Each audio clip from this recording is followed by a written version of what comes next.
A macabre house can be seen surrounded by fog. Inside, a man with a burn on his leg begs for more time. In front of him, a man who looks like a mafioso, the one who burned him, says that if someone owes him money, they should sell their organs to pay. The crazed man with a scar over his eye says the guy needs to feel more pain.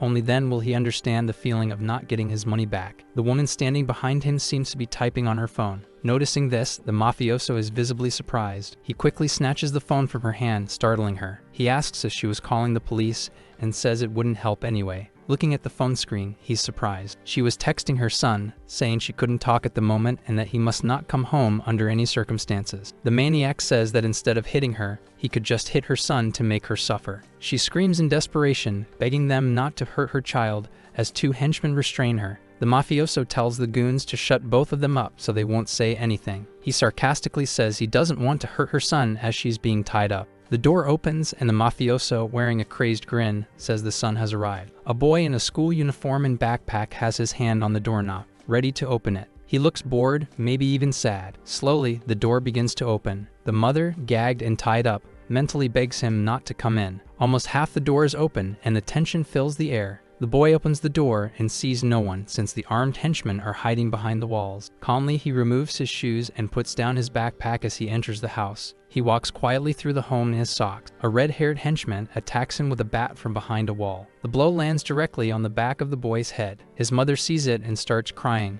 unable to do anything. The henchman realizes the bat suddenly won't move anymore. Suddenly, the boy lands a powerful and precise punch on the henchman's face. The man crashes to the floor badly injured, and everyone stares in shock. As the realization hits them, they're stunned by what just happened. The white-suited mafioso is terrified and wonders what the hell that is. Radiating a powerful aura, the boy stares him down with a clenched fist. The boss orders his men to take the kid down quickly. He dodges a strike from a bat swung behind him. Then he lands a solid punch into one man's ribs. The hit is so powerful that it breaks the enemy's bones. The man feels the impact, spits out saliva, completely stunned and in pain. The kid strikes again in the same spot, shattering more of the man's ribs. Screaming in pain, the man's face twists into a horrible expression of desperation. The boy sees a kick coming from another enemy. He dodges it with sharp reflexes. In response, he kicks the man's knee, making him scream in pain and agony. A blonde thug tries to attack him from behind with a chair. The hit lands directly on the boy's head. He stares at the blonde as if he didn't feel it at all.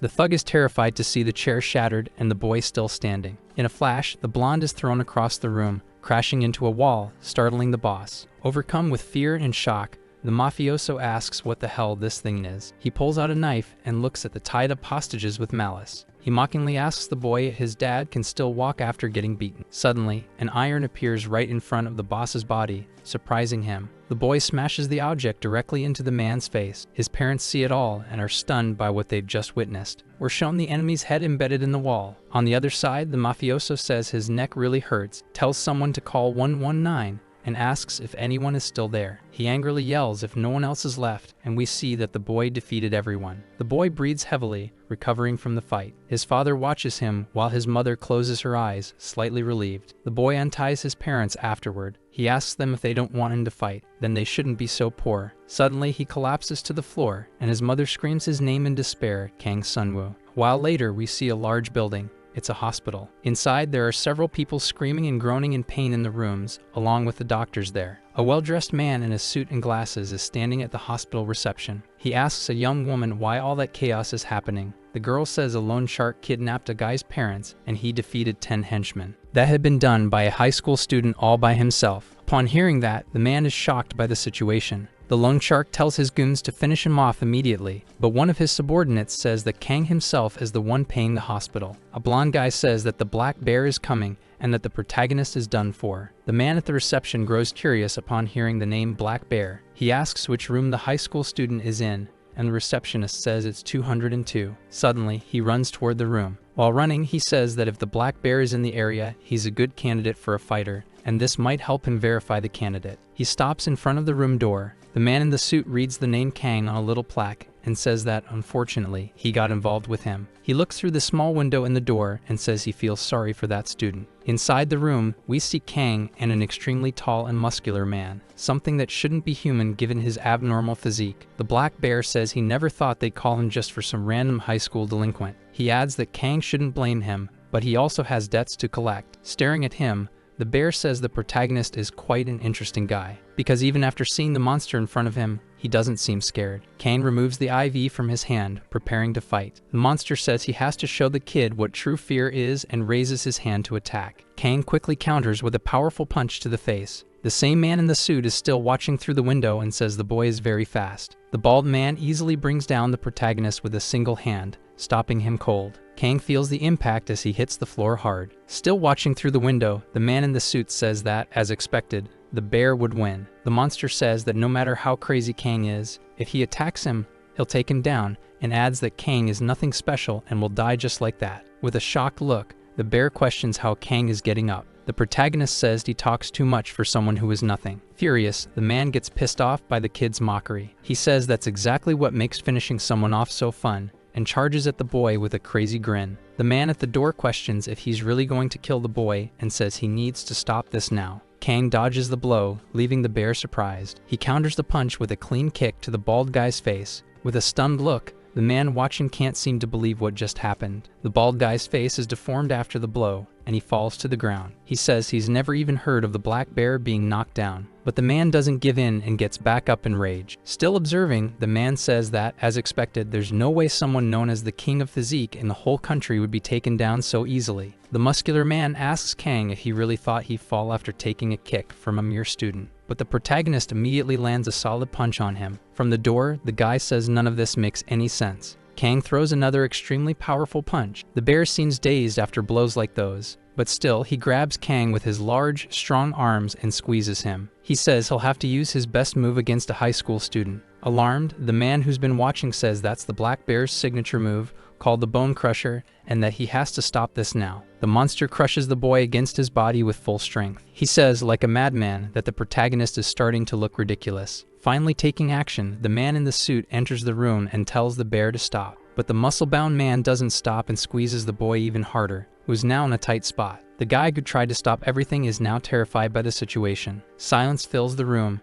and everyone remains frozen in incredible tension. Noticing something, the bear is surprised. He wonders if his senses went numb and confirms they didn't, that he used all of his strength. Kang moves and places his hand on Kang's shoulder, startling the man with the boy's presence. He asks how the protagonist is still moving and how his bones haven't broken. Furiously, he squeezes the boy's body with all his strength and says this time he'll go all out. Kang slowly begins to stand up from the blow, and the brute asks again why his bones haven't broken yet. The protagonist is actually getting ready to deliver a monstrous headbutt to the bald man's face. On the floor, the man asks if the boy reinforced his bones with metal or something else. Kang delivers another headbutt, probably even stronger than the last, crushing the man's face. The man's face becomes completely deformed after the brutal blows. With several insane headbutts, the boy continues tirelessly. The guy in the suit tells the boy to stop because the bear is already unconscious. He tells Kang to calm down for now. He also says that if the fight escalates, it'll be hard to clean up the mess. He makes a phone call and says that in room 202,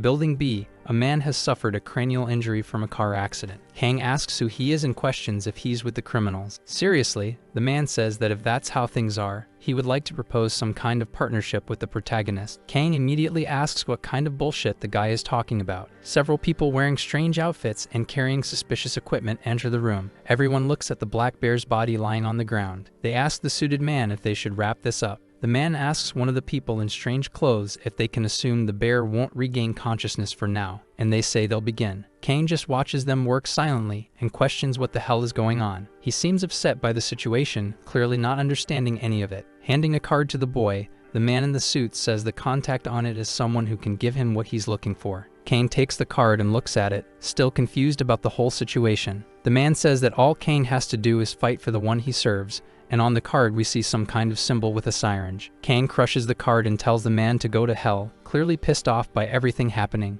He gets up and walks out, throws the card in the trash, and says he's not interested in making money by fighting. As he leaves, he wonders what kind of scam the guy was trying to pull on him. Watching him walk away, the man says the boy has good judgment, but that such a mindset could easily change at any moment. Later, in the bathroom, the protagonist washes his face after the intense fight. He says that even though his life is a mess, he still wants to fulfill his mother's dream, which is simply for him not to get into fights. A man in a brown coat, who must be the boy's father, opens the bathroom door and asks what he's doing there. Still by the door, the man asks where Kang thinks he's going in that condition. The boy asks what he means by that condition. Angrily, the boy asks who he thinks is responsible for that condition. He asks his father if he wasn't once a boxing champion and why he didn't do anything, how he ended up with massive debt. Kang, still furious, says the man's champion pride is so great for a local gym, and he doesn't even know why he was kicked off the national team. He ends his angry rant by saying that his father's worthless pride is more important than his mother's health, who is sick and weak. The man remains silent.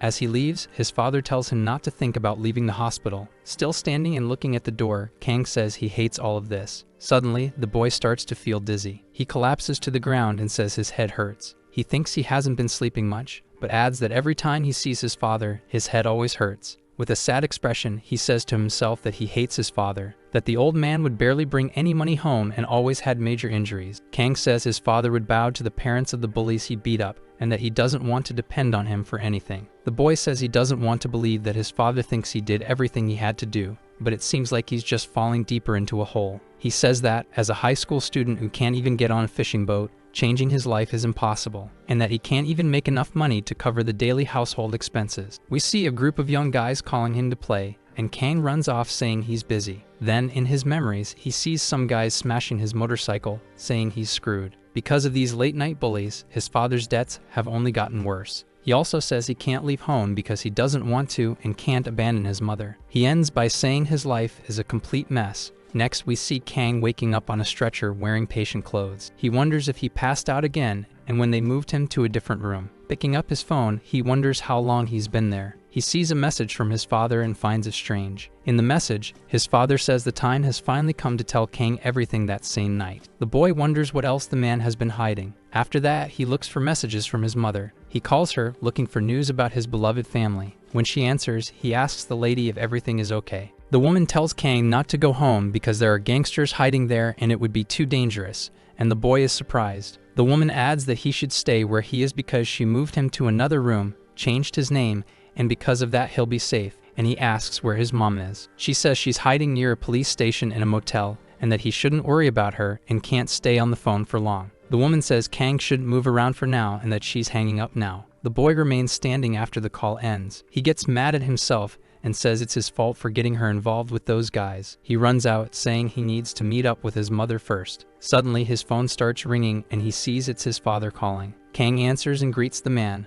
but on the other end, someone asks if he's Mr. Kang's son. The boy confirms the man's question and asks who he is. The man says something bad happened and that the protagonist's father collapsed and is unconscious. The boy is shocked by what he hears. We see the protagonist's father on the ground with many injuries after collapsing, and two of his friends are around him. Sometime later, in the intensive care unit, we see Kang next to the bed where his father is hospitalized with his whole body bandaged. The man is unconscious and breathing through machines. A doctor says the surgery is very complicated and that just the cost of the surgery exceeds 100 million won, not to mention the following years of expensive treatment. Kang breaks down inside, crying over the difficult situation his father is in. The boy cries alone in the corner, drowning in his thoughts. He blames himself for everything that's happening and seems to regret everything he did and said to his own father. The boy is completely lost, not knowing what to do. But in a flash of memory, he remembers the offer made by the man in the suit and the card he threw away. He runs off saying he needs to find that room where the red card was thrown in the trash. Returning to the same place, room 202, where he fought against the black bear. He opens the door after running hard to get there as fast as possible. He searches for the card on his knees in one last hope. Unfortunately, he doesn't find the card in that trash. The protagonist starts blaming himself again in immense despair. Crying, he apologizes to his father, saying there's nothing he can do. In deep sadness, he says it would have been better if he had just been finished off. In a last stroke of hope, the same man in the suit appears at the door and asks if Kang is looking for the card by any chance. He asks if, by any chance, the boy changed his mind. The protagonist quickly asks how much the guy can offer him in payment. The man says he'll earn at least 10 billion won, and Kang is shocked by the amount. The same man adds that even if he doesn't win, he'll still gain popularity and consequently a lot of money, and he asks if Kang will come with him. In a different room, both are sitting at a table facing each other. The man in the suit tells the protagonist to do it in his own time and not to rush signing the papers. Reading the paper, Kang finds the name Fighting Ward strange and asks what it is. The man says it's a fight tournament that takes place underground,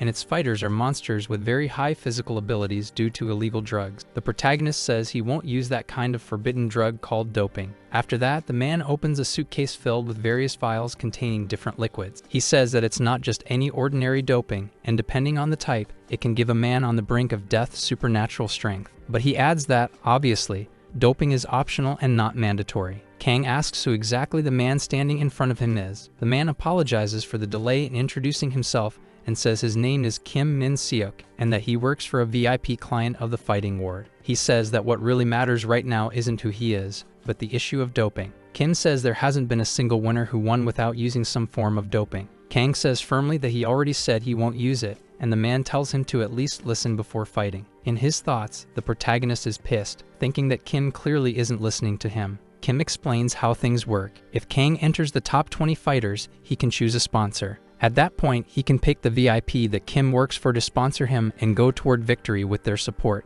Something simple. Kang says he accepts and asks them to just give him the money already, since that's all he needs. Kim says that's a problem because he'll only get paid if he enters the tournament, and Kang is surprised. He asks if the guy is kidding and wants to know if he'll have to work with him. Kim tells him to calm down and asks if the money he needs is to keep his family safe and healthy. Kang is confused by that and asks who he is and what he's talking about. Kim says that as long as the protagonist fights for his boss, his family will be safe and his father's hospital bills will be paid, and they'll even keep the debt collectors away from all of them. The boy immediately asks how he's supposed to trust Kim out of nowhere. Suddenly, his mother calls, and he quickly answers. He asks if something happened to her, fearing the worst. She says she heard that Kang paid for his father's treatment and even sent bodyguards to protect him. Kang doesn't know what to say in that unexpected moment, and Kim says that a safe house is being prepared where his father can rest in peace. The man says there isn't much to be done since the protagonist doesn't have many options. Kang then tells his mother that the people who are there,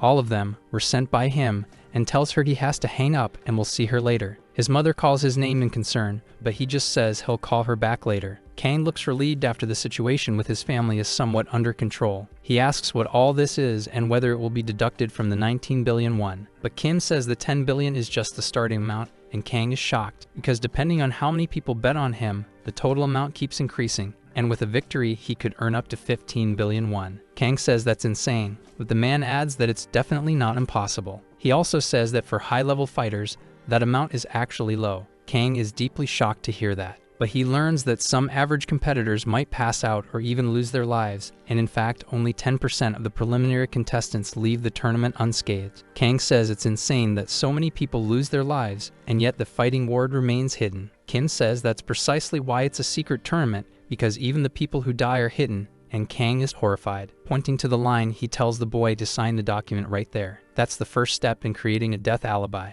The protagonist is terrified when he hears about the alibi. Kim says the hospital sponsors the tournament because it's the best place for manufacturing death alibis. He says that by placing a camera in a specific spot and making a purchase in the person's name, there's no death they can't fake. The boy asks what happens if he reports this and what they do to him. Kim says it wouldn't be hard to say he's a lunatic on heavy meds, because who would believe something like that? He also tells him not to worry because he would be declared dead before even having a chance to report anything, and the boy says this is madness. Staring at him, Kim says this is the beauty of the hospital system. He repeats that this is a choice solely for the protagonist, Kang Seonwoo, and he asks if he's going to sign, with a convincing look on his face. He says some people take days to think of an answer to that question. Kang tells Kim to just keep his promise and sits down to sign the paper. The man suddenly puts on an extremely malicious smile as he watches Kang pick up the paper. Suddenly, a nurse approaches Kang from behind, and he questions her. But out of nowhere, she jabs a syringe into the protagonist's neck, leaving him confused. He pulls the needle out and angrily asks what's going on there. The effect kicks in quickly, making the boy faint. Kim apologizes and says it's just anesthesia to take him to the arena. He tells Kang to remember that his relatives will only be safe if he fights in the tournament. After some time, the young man starts waking up to a bright light and a silhouette in his eyes. He wonders if he's dead, because this is such a strange situation. He opens his eyes fully and sees a guy in strange clothes, mentally questioning what they're doing to him. Soon he hears several noises from people coming through a door. The boy is lying on a stretcher and asks the man where he is. The guy just tells him to stay quiet and keep moving because soon he'll find out what kind of place that is. He finishes by saying with a fearful look, that this place is hell. In a different building, we see two men talking. One of them is the vice leader of the Hosen group. His name is Cha Yun-woo. He asks Kim, who's there with him, if this really makes any sense. He's looking at a photo of Kang and asks if a young high school student is really their new representative because he managed to defeat the Black Bear. Kim replies yes and says even Vice President Hagnam laughed at the idea when he first heard it. A bit irritated, Yin asks why that is. Kim replies that he needs the vice president to underestimate them because of Kang, no matter how ridiculous that idea may seem. Yin questions if he's saying that with just this one student they could bring Hagnam down. Kim says they examined Kang's body after the Black Bear's move called Bone Crusher. He says the boy's physical condition is beyond what anyone can imagine. The vice leader immediately questions what he just said, sounding very surprised. Elsewhere, we see Kang waking up with the silhouette of a man kicking him in the face. He jolts awake, startled by what he's seeing. Then a man in a strange uniform points a gun at the guy in black, ordering him to back off. The guy says it was just a joke and backs away. Suddenly, a drone starts speaking, telling Kang to get up and says the registration is complete, and the protagonist asks what that is. He comes to his senses and wonders where he is and why he's wearing this uniform. The drone warns that the first random battle is about to begin, and Kang gets scared. The system says that the first match will be determined based on the suitability of 200 fighters who must proceed to the main battle arena. It adds that this is the doping test system, and that each fighter has received a random doping shot that will enhance their physical attributes, and that, at that moment, the VIPs are watching the fights and placing bets on the winners. Kang's opponent soon grabs his doping shot to use it, but the protagonist says he's broken promises before, like not fighting others, especially to his mom,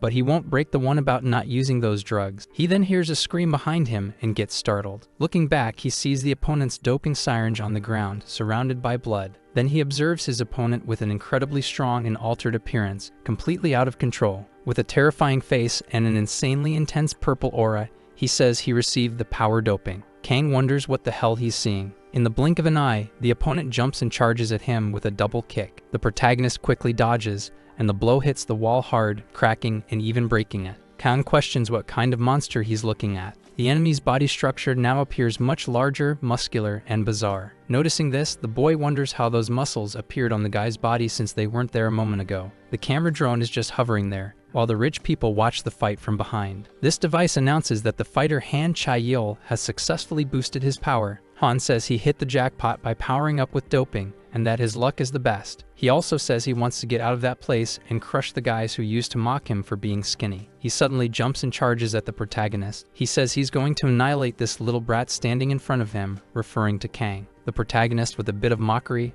punches him in the face. Kang assumes a boxing-like stance and gets ready to fight. Han asks if the protagonist is joking with him and says Kang is looking down on him with contempt. The protagonist notices that his reaction speed is high but still wasn't increased by doping. He says he should approach slowly and create an opening to attack. Suddenly, Han leaps at the protagonist with great speed, catching him off guard. The guy lands a clean hit on Kang's head, slamming him face first into the ground. He says he can't afford to slip up or leave openings when fighting a monster like that. Kang tries to kick him from a strange position, but Han notices and puts on a sarcastic smile. He then lands a direct hit, sending the boy flying. Kang clearly felt those two hits, judging by the pained look on his face. Han grabs the boy's leg midair. He says there's no need to read the kid's movements. He'll just use pure brute strength to defeat him. The monster, holding Kang with one hand, slams him into the ground with full force. The protagonist ends up completely bruised after the series of heavy hits. Han laughs at the boy and says he's breaking his spirit.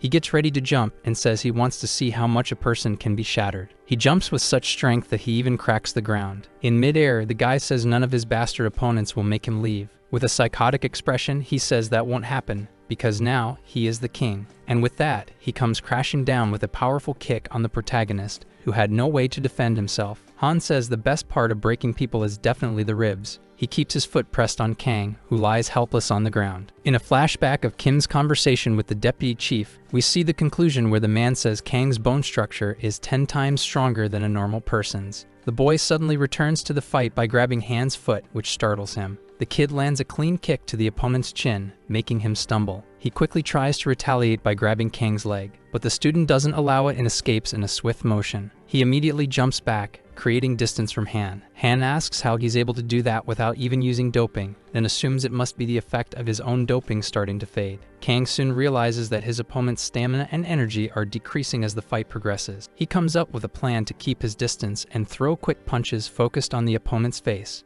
Kang moves in cautiously. Han notices and tries to attack, thinking the protagonist is charging in without a strategy. The protagonist dodges a strike by ducking with agility and speed. He quickly lands a fast punch to the guy's face, catching him by surprise. Even so, the opponent tries to hit him in the torso with his other hand, but Kang sees it coming, dodges again with precision, and lands another punch to the guy's face. Han staggers backward, shocked by the strength and speed of the blows. Without time to think, he takes another hit to the face. He can't understand what's happening because he can't grasp the protagonist's speed. The boy soon notices he's got a great opening to land a powerful strike. He prepares to deliver an extremely strong punch with his right hand, but Han stops him and grabs him with both hands in a quick move. He says he's got him, and that this is so much fun. He didn't even realize he let Kang hit him on purpose, but the boy says he also let himself be caught. Han asks what he's talking about. Kang asks if he knows how kangaroos hold their targets before delivering a powerful blow, and in the blink of an eye, he kicks with both feet together into the guy's face. It ends up disfiguring the boy's face. He falls backward, unable to defend himself. He says he can't feel his own body and wonders what's happening. The guy gets pissed at his own body for not being able to react. He can't understand how he's being beaten by some random guy who didn't even use doping. Looking ahead, he sees the doping that was supposed to be used by Kang. He quickly grabs the syringe while Kang watches, already predicting what he's going to do. He starts running and tries to stop Han. The kid jumps, ready to land a powerful kick on the guy. But unfortunately, Han injects the doping syringe directly into his head. The system announces that the stamina doping has been successfully applied. Han then jumps and charges at the protagonist with a body slam that he couldn't defend. The boy takes the full impact and gets badly hurt. The opponent holds him in the air and asks if he's ever heard of a skinny punk. Han slams him hard to the ground, breaking the floor into several pieces. Kang is left completely battered from the blow. The drone approaches his body and starts to observe him. Han tells the drone to get out of his way and pushes it aside. He says this isn't over yet and gets very close to the protagonist. The guy starts choking the protagonist and says he needed this after being the receiver. He then says that for punks like the boy, he's going to cut off his breathing completely. Just before passing out, Kang remembers his father. The protagonist headbutts his opponent square in the face, leaving him stunned on the floor. The drone announces that the game is over for the player who lost the fight. Then we see Kim and the vice leader watching the end of the fight and questioning how Han was finished off. Kim says he actually died after injecting a large amount of doping into his body. He explains that the survival rate from mixing two dopings is at most 0.05%. From the moment Kang defeated Han with the power doping, and the guy injected the stamina doping directly into his own head, he was destined to lose that fight. The vice leader admits that Kim is lucky because the opponent basically signed his own defeat. The guy says maybe it's luck, but he doesn't think that's the right word for this situation, because Kang's body is very strange. The vice asks if it's not just because his bones don't break easily, knowing that this place is full of monsters with incredible abilities. Kim says that with the dopings they have, they can enhance muscles, organs, hormones, and other things. But there's something they can't enhance, which are the bones, and that definitely, there's something secretly special about Kang. The vice says it's clear that Kang is one of the ones who passed and will move on to the next round, and asks what the next step will be. Kim says that ever since he passed the doping test, he's been receiving urgent medical treatment, and after that, he'll meet the monsters who also survived and moved on to the next stage. People who might have acquired all kinds of powers in that place. In the fighting ward training room, we see Kang sitting on a machine. He looks a little confused about the situation. Kang is torn up, wondering if Han really died because of him. He says no, he just wanted to knock him out, and that otherwise, he would have been the one finished off by his opponent. But the boy remembers that he's the only one who can save his father and mother. The same drone from before returns in front of him and stops to observe. The device starts speaking, saying that participants who pass the round must head to the hall. A guy who's there says that if he follows the guide, it will clear all his doubts and Kang will be fine. He says all the drones are equipped with lethal weapons and that he shouldn't try anything reckless. Kang starts walking, following the guide through the hallways. He wonders what kind of place this is. He says it must be an underground location that, in any case, has no way out. He gets a little pissed because he wishes he had a chance to call his mom and check how she's doing. The guy remembers that Kim's last promise was that the protagonist's family would stay safe as long as he joined the fighting ward. He says the fights aren't what he imagined, and the people here are way too strong. Monsters. At least all the street thugs here are at that level, but the worst monsters will all be gathered in one place. The guide announces that the main hall door is now open. When the door opens, he enters and sees a bright flash. Several drones are in the air and begin to observe him. One of them says that all players are present in the main hall, and that the game will begin with 124 participants. With that, we see various different people of all sizes and styles in the same place, all capable fighters. The system says the opening summary will be short and that it will play on the monitor ahead. Kang looks at the guys and says they're all monsters. He adds that they're on a whole different level compared to the kid he fought in the first round. The young man says he shouldn't get into pointless fights and just wait for the official matches. A man next to him calls out and asks how he ended up there, then asks if he doesn't want to have a little fight with him. Kang says he should have taken off his school uniform and hopes the summary starts soon. Some guys say they heard Kang won his fight because his opponent overdosed, and a man says then he must not be using any doping at all. They say that judging by his uniform, the rich people watching Fighting Ward must be having fun betting on him, expecting a pathetic show. One guy says maybe they should have a little fun with the kid. One of the men tells him to keep his head down, walk quietly, look to the sides, and not make eye contact. Kang ignores it and keeps walking but is called out by someone else. A tall man says he has a few questions for the boy before everything begins, and the kid gets pissed because he doesn't want trouble. The man says that if Kang doesn't answer, he'll take him down. The boy realizes that to survive among maniacs, he also has to be a crazy guy. Both quickly attack each other.